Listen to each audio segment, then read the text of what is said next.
I didn't shout when Karen showed up unannounced at my ranch, waving an HOA violation notice like a battle flag.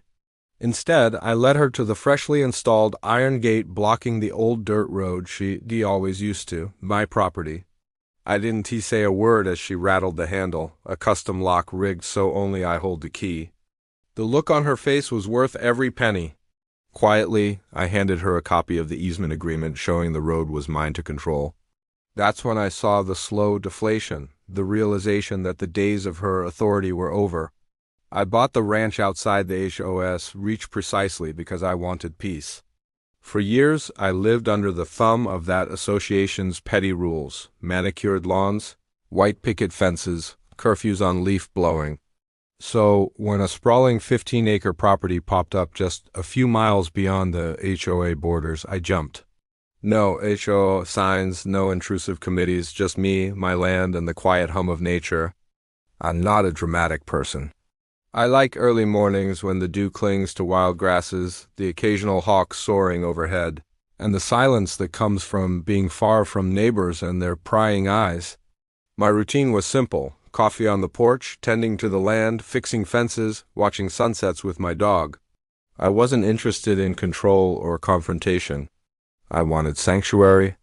But Karen, the self-appointed keeper of the HOAS unwritten laws, didn't take kindly to my quiet departure from their realm. The first sign of trouble came 3 weeks after the closing, via a letter with an official HOA letterhead odd, considering the property sat outside their jurisdiction. It was a demand to cease and desist, blocking access to the dirt road that technically crossed my land but had long been treated as a public thoroughfare by HOA residents. The notice claimed the road was an easement benefiting all HOA members and that I had no right to install any barriers. I remember reading the letter twice, then a third time, trying to reconcile my peaceful new life with this sudden storm. My first reaction was confusion. How could the HOA care about a road that technically wasn't theirs to manage? I was polite in my response, writing back to ask for documentation. Surely there had to be a misunderstanding. That's when everything escalated. Instead of answering my questions, I doubled down. Fines appeared hundreds of dollars for obstruction, unauthorized structures, and disruption of community access. Emails flooded in from the board president, Karen, dripping with thinly veiled threats and condescension. At the next HO meeting held just down the road, but without any invitation to me, they passed a resolution declaring my gate illegal and authorized necessary action to remove it. My attempts at diplomacy were met with silence or mockery.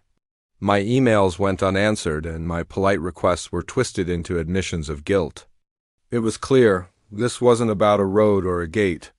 It was personal. Karen saw me as a threat, an outsider who refused to bow to her invisible reign.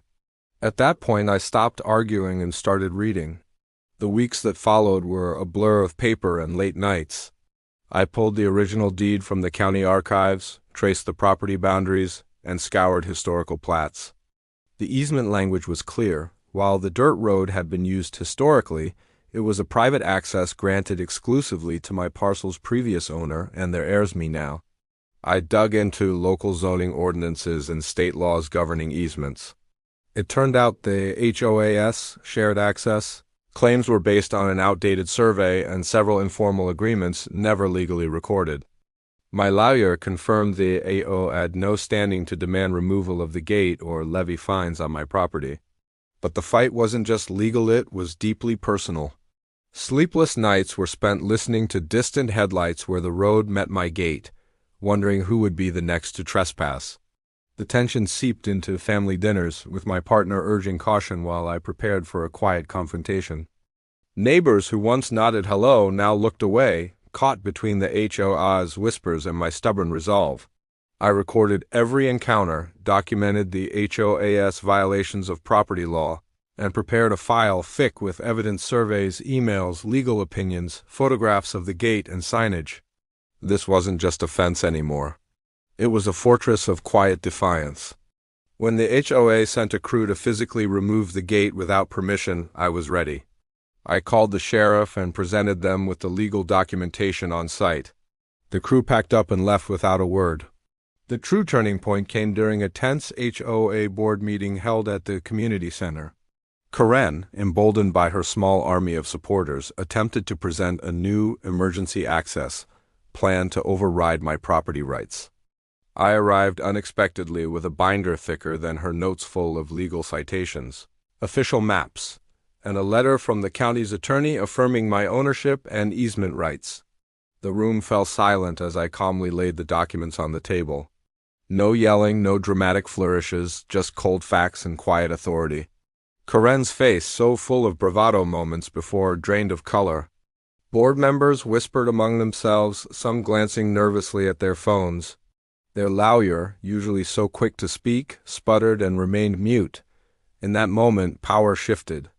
I wasn't just a homeowner anymore, I was a force they couldn't ignore or bully.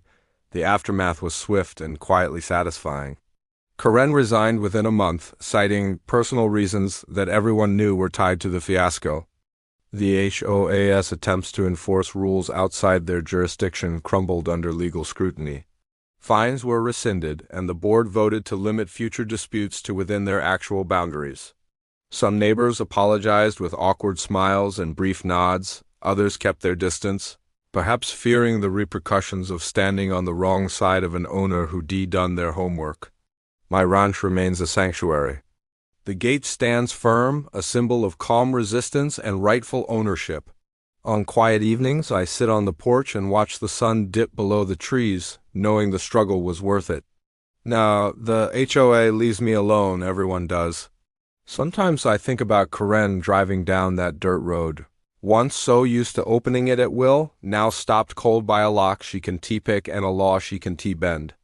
And I can't help but smile quietly, knowing the biggest victory is in the silence that follows.